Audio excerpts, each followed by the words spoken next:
Bonjour et bienvenue sur ma chaîne YouTube La médecine créative. Aujourd'hui, on va voir un cinquième exercice concernant l'interprétation de CG et plus précisément, c'est l'interprétabilité, le rythme et la fréquence d'un ECG. Alors voilà le CG d'aujourd'hui et comme d'habitude, vous connaissez la règle, vous devez essayer de vous-même de l'interpréter.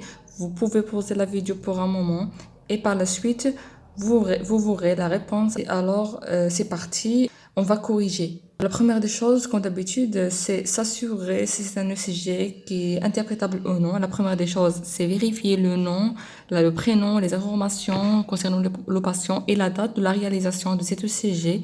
On va considérer que tout ça est bien respecté.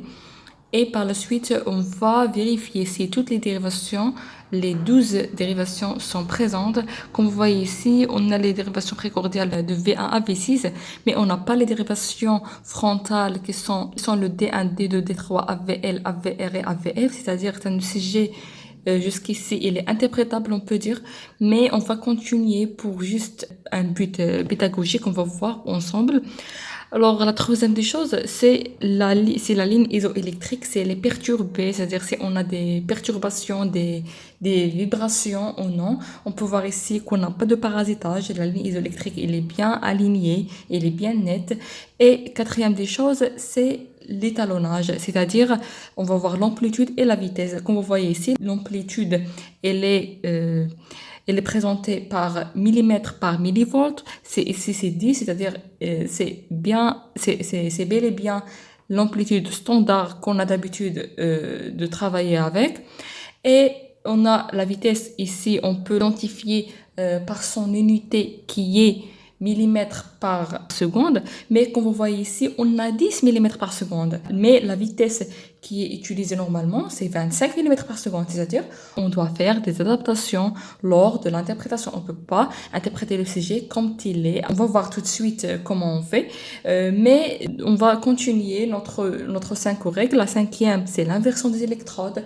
Comme vous voyez ici, on n'a pas la dérivation AVR qui dit que c'est un ECG qui a des électrodes qui sont bien placées ou non. Mais ici, puisqu'on n'a pas d'AVR, on ne peut pas juger, on ne peut pas dire que c'est un ECG qui est bien placé, ces électrodes sont bien placées ou non.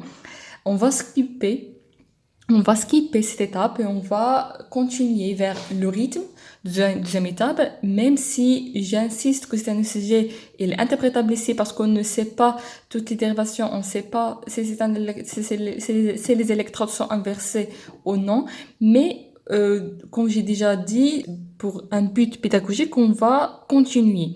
Alors, comme d'habitude, la deuxième chose qu'on fait devant un ECG, c'est vérifier, c'est identifier le rythme. Ici, on va juste dire que c'est un rythme régulier ou non pour passer à la fréquence. Ici, normalement, notre dérivation utilisée, c'est D2 pour le rythme et pour la fréquence. Mais toujours, on n'a pas les dérivations frontales, on n'a que les V. C'est-à-dire, on va choisir juste une V aléatoirement. On va prendre, par exemple, V1 et on va identifier les R, les sommets des QRS, et on va comparer tous les espaces RR. Comme vous voyez ici, juste avec votre œil, on peut dire, on peut juger que c'est un rythme qui est bien régulier parce que les RR sont constantes. Mais on va pas, ça c'est concernant la régularité du rythme. Et comme vous savez, on a pour le rythme, on a deux choses. On a la régularité, on a aussi si c'est un rythme sinusal ou non. Et si on peut pas juger. Pourquoi? Parce que on peut pas dire, on doit voir la dérivation D1 et D2 pour la troisième condition. Rappelez-vous que P doit être positif sur D1, D2. On n'a pas ici le D1, le D2, c'est-à-dire on peut pas dire que c'est un rythme sinusal ou non. On va juste skipper toujours cette étape et on va arriver à notre but d'aujourd'hui. Notre sujet d'aujourd'hui, c'est la fréquence parce que c'est là où on va employer la vitesse, la nouvelle vitesse, on peut dire, qui est 10 mm par seconde. Alors, toujours, normalement, on a la vitesse qui est utilisée normalement, c'est 25 mm par seconde, mais ici, on a 10 mm par seconde. C'est-à-dire, en passant de 25 à 10, on a approximativement diviser le nombre 25 mm par seconde par le nombre 2. Ça, c'est pas très juste, mais juste pour faciliter les choses, on a divisé par 2. C'est-à-dire, lorsqu'on va calculer sur cet ECG le nombre de petits carreaux ou bien de gros carreaux, Pour revenir à la normale, pour revenir à 25, on doit multiplier ce nombre-là par 2 pour revenir à la normale. Ça, c'est la règle. Alors, appliquons ça sur notre CG. On va prendre, par exemple, toujours sur V1, on va prendre un espace RR en choisissant toujours celle qui commence avec le début de gros carreau pour faciliter le calcul. Et comme vous voyez ici, on a un gros carreau. Ok, on a un gros carreau, virgule, 3. C'est-à-dire un gros carreau et 3 petits carreaux. On va prendre 1,3. Et la règle dit que la fréquence, c'est 300 divisé par le nombre de gros carreaux d'un espace RR. Mais c'est pas juste parce qu'on doit d'abord adapter ce nombre de gros carreaux avec la vitesse qu'on a. C'est-à-dire l'adaptation ici, c'est la multiplication par 2.